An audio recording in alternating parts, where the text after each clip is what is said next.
We'll go to our first speaker, and I'm really excited to be introducing this first speaker, Sriman Vrinda Prabhu from Hawaii, because I first met him and his wife, Mula Prakriti, back in 1996. I have to confess, being a 20-something young London Jewish boy, these Krishna conscious guys looked a bit weird to me on the whole. It was all a bit alien to me at the time. Now my identity is devotee, but then my identity was, should we say, a little bit confused, or should we say in transition.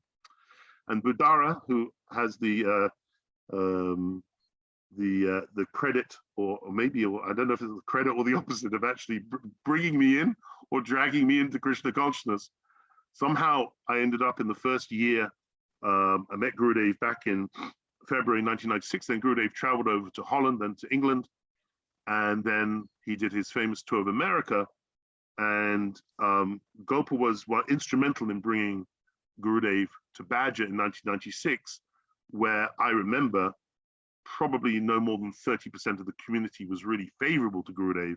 And so it was quite a risk that he did that. And I, with my ex-wife Ananga Mohini, we stayed in his house with Mula Prakriti, who unfortunately passed on some years ago. And they made such an impact. And the way I liken this impact is, when you're born, the people you meet when you're 5 or 6 or 7 years old, or, you know, when you first have consciousness, they make such a big impact on you. Because if you meet someone when you're like a baby, they actually, if you think about it, if you meet somebody for a day when you're 3 days old, it's like they've taken up a third of your life. If you meet somebody when you're 30 years old, they take up less of your consciousness. So Gopal was one of the people I met as a baby, if you like, as a devotee baby. And he and Mula Prakriti demonstrated to me that you could be normal in Krishna consciousness, and yet at the same time you could be devoted, and you could be integrated, and you could be passionate about it, and you could be just really beautiful in the way that you dealt with the world. You could be both able to deal with the world and also be very devotional. And this was very attractive to me. So, as well as some other very important people, in addition to, of course, Budara Prabhu, Gopal made a very big impact on me, and his wife, Mula Prakriti, made a huge impact on my ex-wife, because my ex-wife really had some resistance to Krishna consciousness to begin with, but her first Vrindavan experience was really under the shelter of Gopal's wife, Mula Prakriti. And if it wasn't for her, I don't know if my ex-wife would have been a devotee for so many years. She really made a beautiful impact. So it is with I didn't even say what I normally say, which is Gopal came to Krishna consciousness. He came to Srila Prabhupada in the late 60s. He took Harinam in 71 and Diksha in 72. He really is a senior Prabhupada disciple, but he's not one of these people that holds himself out as, oh, I'm a senior Prabhupada disciple. He's just a person that walks his talk and is beautifully erudite and yet understated at the same time. I've probably already embarrassed him way too much, but I had to speak from my heart. He's a very, very special in my heart. So without further ado, big welcome to you, Gopa. The floor is yours for half an hour. Please offer your Pushpanjali. We're very, very happy to have you here in our little family. Thank you, of course, for such a warm welcome.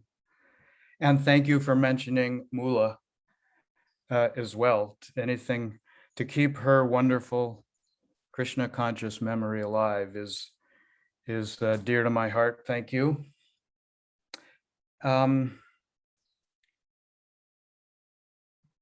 I'll start with Srila Prabhupada Bhaktivedanta Swami Maharaj gave me something very special. So naturally, most of us will start off with some pranams. Om Jnana Timirandasya Gyananjana Shalakaya Chakshur Unmilitang Yena Tasmai Shri Gurave Namaha. Ki kore bhujabo kata barosei chahi kudra omi dino hino kono shakti nahi. Mukkakavita yan sabar smarane pangu girilange ando deke taragone.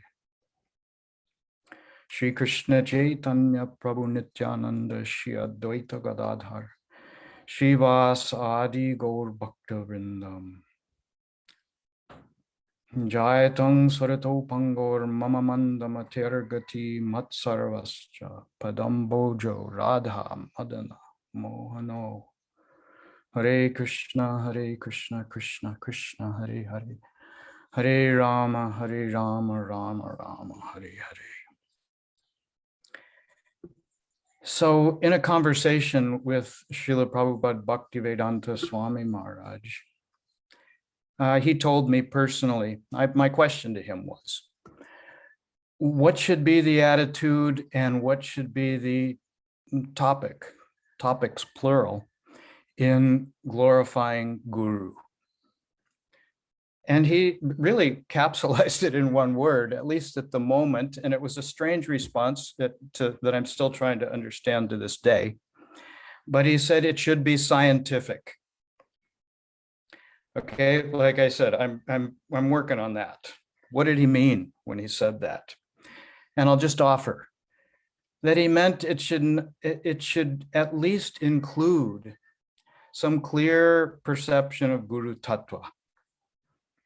So I'll try to do that here today and be somewhat scientific in my presentation. Of course, I would think most of these discussions usually wax and wane into wonderful sentiment and memories, which also keep us alive. So maybe a smattering of all the above will be appropriate. I think what you are celebrating here in this gathering is the Avirbhav of both Sripad Bhaktivedanta Narayana Maharaj, Srila Gurudeva, and our Srila Prabhupada Bhaktivedanta Swami Maharaj. Gurudev's centennial and Srila Prabhupada's 125th anniversary of his birth. Srila Prabhupada many times referred to it's a phrase, it's a story actually, that comes, you'll find it in Jiva Goswami's Bhakti Sandarbha, although I'm sure he got the story and the verse from previous Shastra. He says there, Rajputra Chiranjiva Muni Putra Kamajiva. Sadhu Bir Jiva Vamaro Vyada Majiva Mahamara. This and its story, backstory, mean that Rajputra Chiranjiva, a great sage, is talking to various people, and to the son of a king, to a prince, he says, Chiranjiva, you should live forever, because you've got a good situation here as we speak today. And the longer you can prolong it, the better, because God only knows what's going to happen after your life of sense gratification. So try and live forever. Do your best, at least. Then he says, Muni Putra Kamajiva. This means the son of a Muni, i.e. a brahmachari. And as a brahmachari, Majiva, you shouldn't live at all. Why? Because you're prepared now with your renounced Krishna conscious brahmachari attitude. You're ready for your spiritual destiny. So go there today. Majiva, don't live at all. And Sadur Jiva Mavaro. That means that to a sadhu, he said, Jiva Vamaro, you can live or you can die. Do either one of those things, no harm. Because you live, your life is wonderful as a sadhu, as a devotee, and you pass on, your life is wonderful as a devotee. And finally, he says, Vyada, Majiva Mamada, Vamara. This means that Majiva means don't live, and Mamara means don't die. Who's he speaking to now? He's speaking to a Vyada. Vyada means a hunter or a butcher. And he says to the hunter or butcher, your life is bloody no matter how you look at it. You're going to have a hard time living today in your bloodbath, and you're going to have a hard time living in the future in your hellish destiny. So same sadhu, giving completely different instructions to all these different people. And the point here, when Srila Prabhupada would bring this kind of stuff up, he was saying that this appearance and disappearance for a sadhu, sadhu, jiva, va, maro, his being born and his passing and leaving us is all the same thing. As a matter of fact, in one sense, the passing is even more wonderful. Why? Because it throws us into dependence on his Vani. We might have been happy with Srila Gurudev's, Srila Prabhupada's, any Acharya. Their followers are happy with a pat on the head. Their followers are happy with a look, a glance of love. But more important is their Vani, because that instruction that we get from them will last multiple lifetimes. That's not, pat on the head is a few second affair. You might remember it forever, but their instructions to us are what bore deeply into our hearts and take us into our future spiritual destiny. So Prabhupada cast a very large net over the planet. I mean, look, before Prabhupada, there was zero Krishna consciousness outside of India. After Prabhupada, what, a 10-year span, there was Krishna consciousness worldwide. One man with the backing of his Guru Varga. 1 year, nothing. Next year, an entire worldwide movement. I mean, nothing so miraculous has happened in the history of Krishna consciousness. So this is, it's a miracle. And Prabhupada is there as Guru, as representative of Guru Varga, of course, for all of us. It doesn't matter who your Guru is or where your connection is. Prabhupada cast a very large net of which we are all part. However you've come to Krishna consciousness, at least if you came to Krishna consciousness outside of India, Prabhupada could easily well be called the father of worldwide Krishna consciousness, of all of us. So I don't know how we made it through my wall of resistance. That's an important point. It's been said that Prabhupada bored through granite. To get to us Westerners at the time, children of the 60s and early 70s, you would have to be a massive drilling complex to get through the granite of our resistance.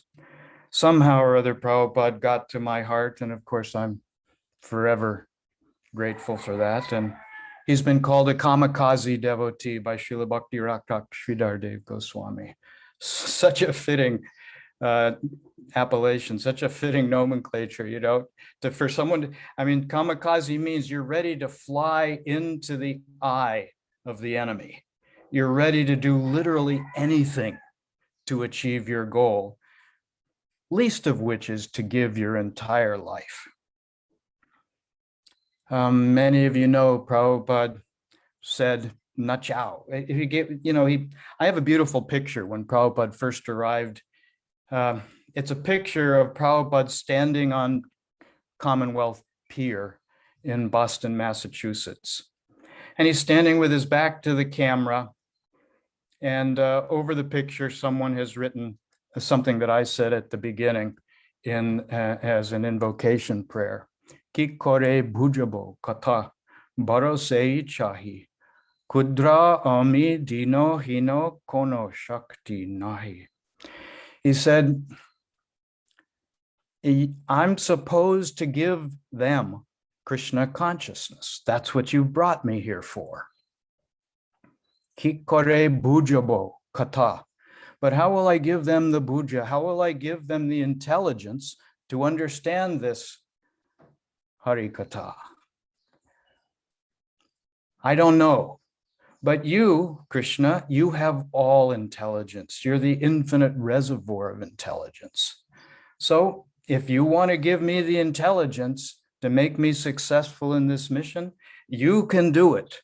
I certainly have nothing on my own behalf, but you can help me, Srila Prabhupada. Excuse me, you can help me, Sri Krishna. So no, then his famous words, na chao, say na chao, Prabhu na chao, say mate, kashter putali, jata na chao, say mate. So, my dear Lord, if you want to make me dance, if you brought me here to dance, then make me dance. Make me dance, make me dance. However you want me to dance, make me dance in that way. Then maybe there's some hope for some success in my message. So this is the way many of us think of Prabhupada, of course. Just to give some personal anecdotes, I was with him one time here in Hawaii, although I wasn't living here at the time.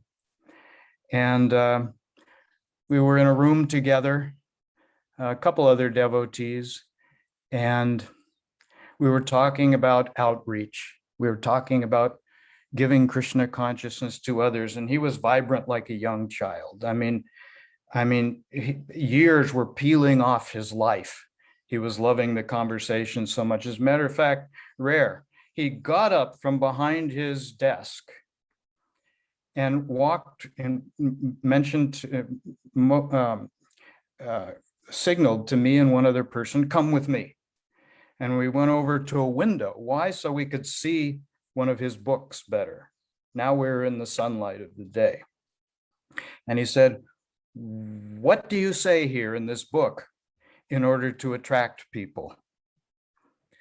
So I had to go through, I had to immediately rev up my whatever little brain power I had and start quoting a few verses to show him the kind of things we say to people, in English, of course, that we're hoping will catch their attention.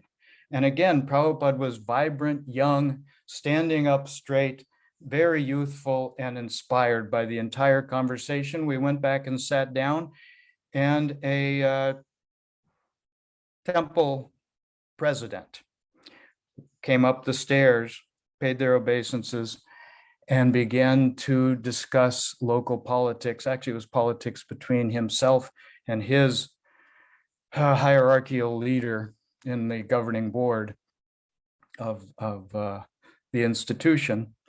And Prabhupada immediately sank down behind his desk. He immediately gained decades on his life, added years to his life. You could see the tears in his eyes and the frustration in this change of mood, change of conversation. And the first words out of his mouth were, I am an old man. Please spare me these worries. Take care of these things without me so that I can preach this mission. So this is a good dichotomy to show the difference in Prabhupada's moods when speaking about his favorite topic, how to outreach, how to care for people, how to inspire people, how to bring more people into Krishna consciousness and change their lives for the better, and how to manage, how to solve individual problems, and how to deal with freaking politics. He was a 180-degree different person in two back-to-back discussions. I think this is a great anecdote to show Prabhupada and who he was. And maybe just for humor's sake, I'll throw in something else. This is one of the funniest things I've ever heard, regardless of the comedy venue, regardless of the time, regardless of the comedian. Prabhupada was also a comedian. He had a very light and wonderful joking side. And he said, I had told him that there were rumors that the people who were on these international space flights and who were, being shot up into orbit and into space at the time, supposedly they were drinking their own urine as recycled water in order to stay alive, in the days or weeks that they were up beyond the terrestrial atmosphere. So Prabhupada laughed at that, of course, and he gave me this coy little look, tilted his head, smiled, and said, "Ah, and what will they eat?" Oh my God. So this gives you a sort of a capsule picture, how serious Prabhupada was and what his priorities were, and how jovial and joking he could be, practically, in the same breath. So me, I'm a very selfish person. I have to admit, I'm always seeking inspiration in Krishna consciousness. And, but I guess you could say there's some justification for that. We all know, we've all heard Kriti Sadhya Bhavat Sadhya Bhavasa Sadhana Bida Nitya Siddhasya Bhavasya Prakatyam Hridi Sadhyata. It means that if you're going to do sadhan, there's really only one way to do it. According to Srila Rupa Goswami, in the 2nd chapter, as soon as he's done talking about general bhakti as a huge topic, then he whittles it down to sadhan bhav and prem bhakti, 3 types of bhakti available to strive for. And he begins by talking about sadhan. Sadhan bhakti means that bhakti which is sadhya bhav, in which you're trying with your present senses in this present world to reach for something. That's why we're doing sadhan, to express a desire, to reach for something wonderful. And what are we trying to reach for? We're trying to reach for sadhya bhav. That bhav, those moods, those emotions that are nitya siddhasya, they're eternally within us. And this practice of sadhan will bring them out. So sadhan has to be in relationship with sadhya, in this case, bhav. Trying for bhav is the definition of sadhan. And keeping that in mind keeps us focused in our sadhan.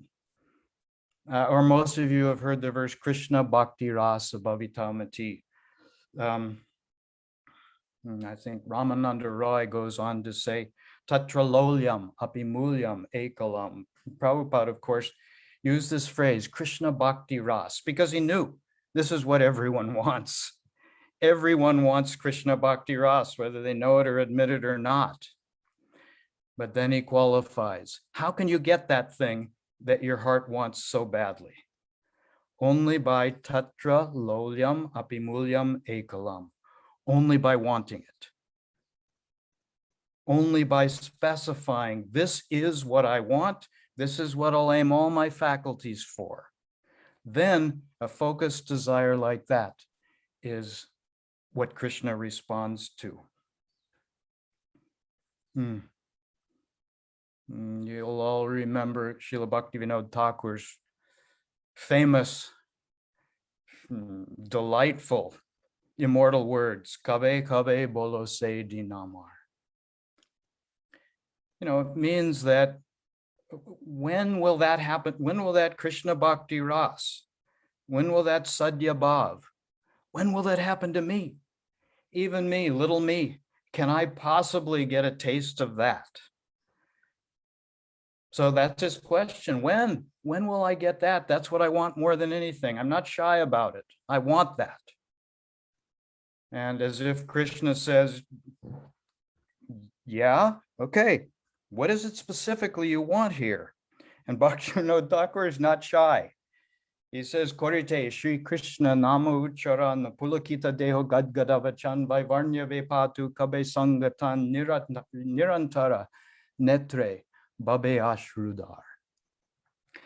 I want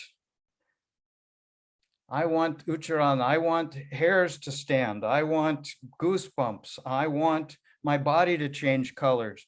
I want nirantara netre. I want tears to fall from my eyes 24/7. I know what I want, and I'm making it very clear. I'm very focused in my sadhya. So my point is, I consider myself a very selfish person. I always want to be inspired in Krishna consciousness. And our acharyas have given us what it is that we should want, what it is that will inspire us in return. If we can focus our desire in such a way, the response that, after all, that's what Radha and Krishna want to give us more than anything else. But in that sort of selfish attitude, which I harbor, I admit it, back in the 1970s, I had heard about Srila Narayana Maharaj. Someone had told me, I don't remember who, but that there was I probably amplified this in my mind, I over dramatized it, but he said something about there being a winding staircase, and I pictured in my mind this sort of cobweb-ridden magic staircase going higher and higher and higher in a labyrinth into one room, one story after another. And somehow or other, this winding staircase in Mathura, India, would get you to this enchanted sort of attic loft where you would find the most wonderful, brimming treasure chest of gold and diamond and jewels. Of course, the treasure chest here was the Krishna Katha of Srila Gurudeva, Narayana Maharaj. But this is how I thought about it. Since the 70s, I had thought about it. Mula and I had been down to South India, and I had walked up the Gopuram in Sri Rangam. And of course, as you walk higher on the staircase, there's more cobwebs and bats are attacking you from every direction. And, it's a wild sojourn just to get up the stairway, a winding stairway to the magical view at the top. Well, that was my impression of Srila Gurudev long before I ever met him. But it wasn't until the 80s when I was able to actually go over there and meet him. And of course, everything that I had overthought in my mind came true. He was talking about Jaiva Dharma, and the immediate impression I got from listening to Srila Gurudev talk about Jaiva Dharma was, this man knows everything. I couldn't ask a question or I couldn't suggest anything that he wouldn't have an immediate response for and wouldn't know like the back of his hand. I don't know if I've ever come across this before, except of course with my Srila Prabhupada. So this is sort of my first impression, both pre-meeting and after meeting Srila Gurudev. And some people asked me during that time, hey, isn't Prabhupada enough? Why do you have to go elsewhere? And yes, Prabhupada was enough, everything. But I'm not enough. I want more inspiration. I want to do better in my bhakti. I want to increase my bhakti. So always looking to increase my seva, I need any help I can get. Don't we all make a vow? Anukuyasya sankalpa, pratikuyasya varjanam. I want whatever is anukul, whatever is helpful for my bhakti, I want that more than anything else. What will inspire me is what I want. So yes, Prabhupada's good enough. But if someone will help me in my love and devotion for Srila Prabhupada and for the goals of bhakti that our acharyas have set in front of us, then why don't we take the help of anyone and everyone? Anything that is anukul for our bhakti is vital. And we should Srila Sridhar Maharaj used to say that wherever the divine current descends, you should immediately go there. Beggars can't be choosy. When it comes to the divine current, Krishna Prem, wherever it seems to be descending, cast everything else off and run there like a bullet.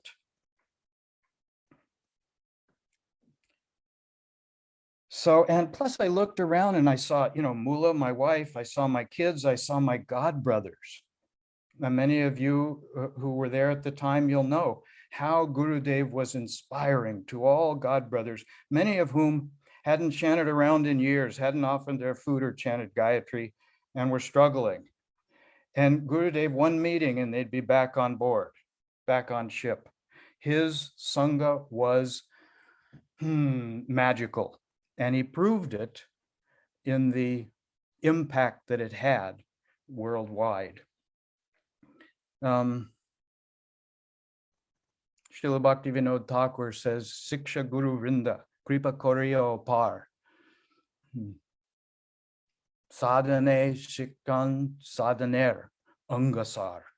That means that Siksha Guru is so wonderful, because Siksha Guru takes the time to walk us through the details. Sadhane Shikshan Sadhaka. How to do sadhan, what we're aiming for in our sadhan. He takes us by the hand and guides us step by step. Siksha Guru is wonderful. So to whom much is given, much is expected. I guess that's the bottom line. We've been given Jaiva Dharma, the very nature of who we are. I mean, how does that feel? Your actual nature is now in your grasp because of Guru, because of Sadhu Sangha.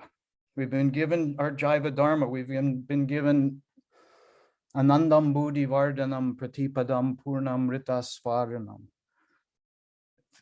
The very thing that we've wanted at every step of our lives, not just this life, not just as a child with all of our wild dreams, not just now and with a little more maturity, but in past lives as well. What have we always wanted? We've wanted Anandam Buddhi Vardhanam. We've wanted that ocean of nectar that Krishna consciousness supplies. We've wanted Prem, Sukha Bhog, Mukhya, Prayojan, Hai. We've wanted to know the goal of life, the prayojan of life. What is that? And Srila Prabhupada, Gurudev have been due stewards of these things. Mukhya prayojan, the highest possible prayojan.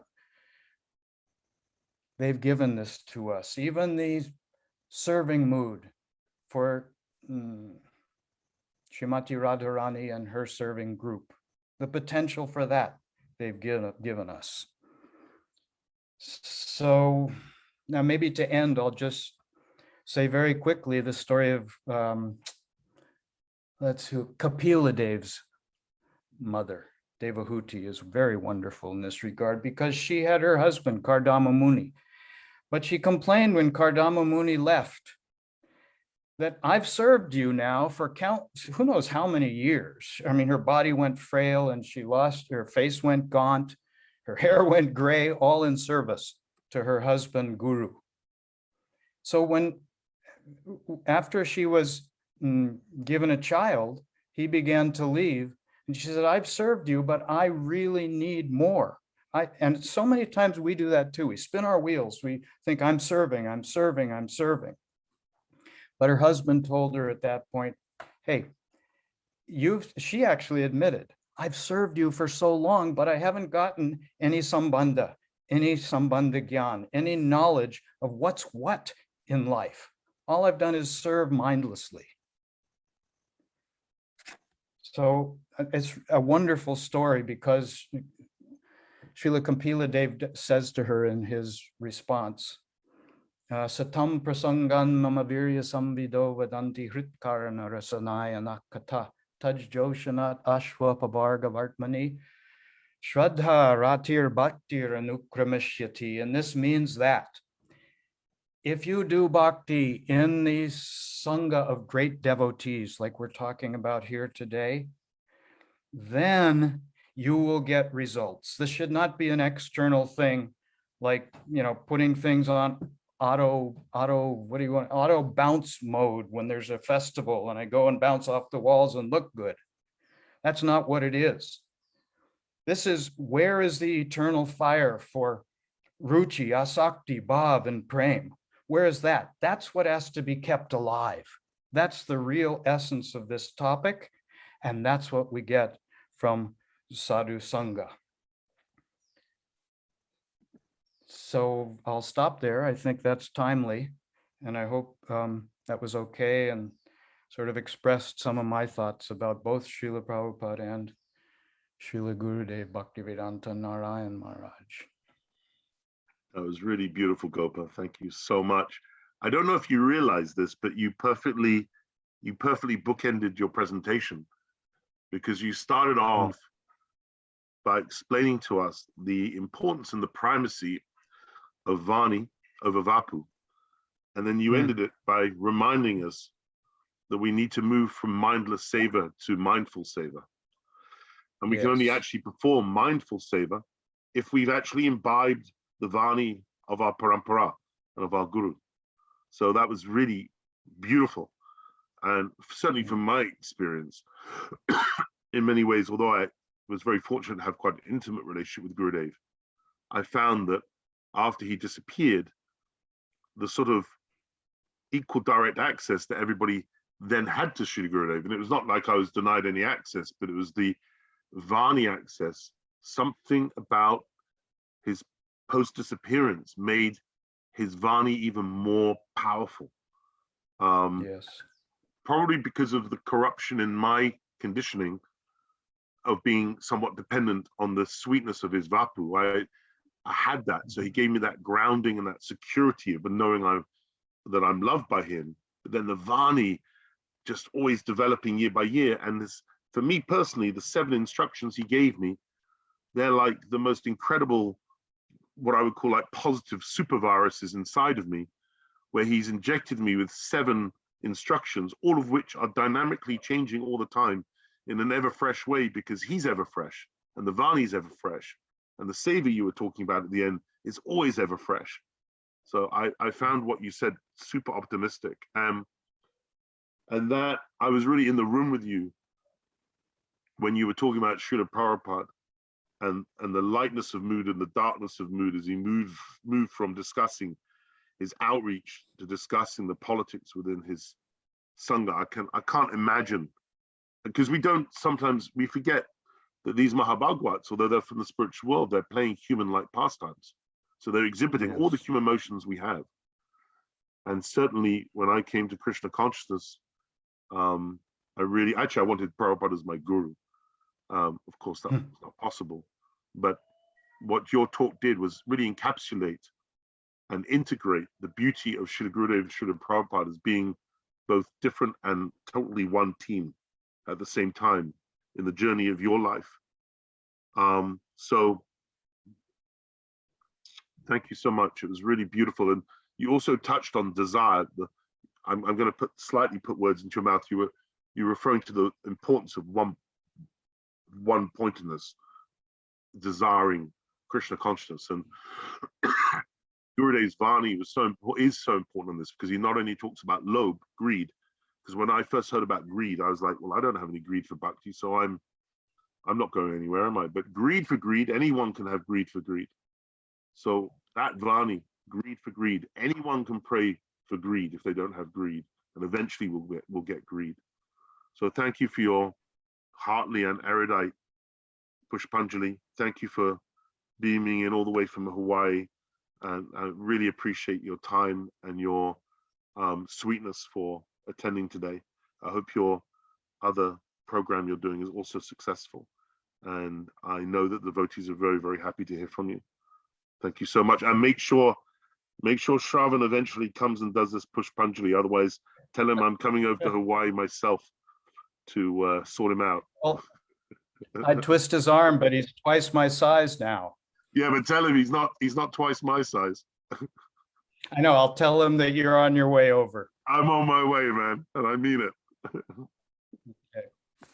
Thank All you, right, Gopa, thank so you much. all for Give him my listening. love. Thank Give you him my for the dandavat. chance. I will. I'll pass that on to Shravan. And also Kirtan when you speak to him.